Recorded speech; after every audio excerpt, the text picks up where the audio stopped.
So while we're disassembling this car, we're going to take advantage of this time and inspect quite a few things that we're actually going to be touching to take apart. Not really worried about the knuckle itself because we're actually going to be putting a brand new knuckle on there, but we'll inspect the rotor, which is in pretty daggum good shape, but we'll actually take it apart and I'll actually I'll lay it up on a straight edge, check it, make sure that it's not warped, go from there. We've already checked the brake pads that are in the calipers and they're in pretty good shape. They're not on these cars very thick to begin with, but it is a good time to actually look at them, make sure everything's good to go there, clean all the crap out of them.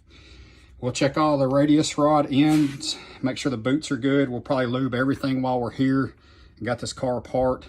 I do know that there's one loose on the other side on the middle radius rod. We do have a couple of spares that we'll just swap that one out and be good to go there.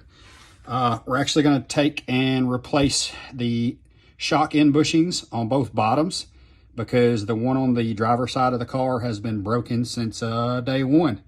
So CT makes some actual FK bearings and a joint that goes in here and then seals it with a rubber O-ring. It keeps it all nice tight and all the stuff out of it. So we'll be replacing those while we're in here.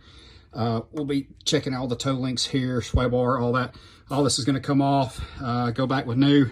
We'll go ahead and pull the axles while we got it because we're going to have it here. The arm's going to be off. So we're going to pull our axles out and check our grease and everything inside there.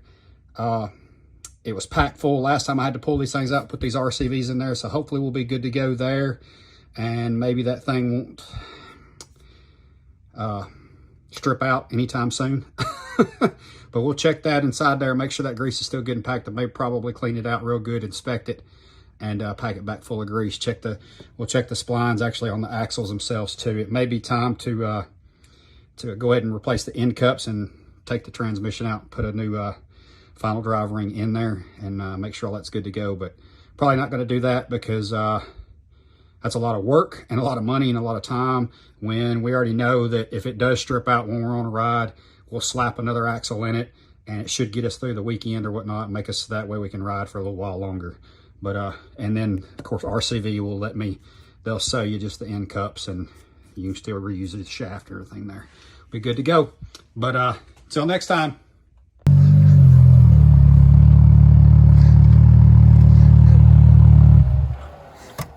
Buggies and badasses, bitches.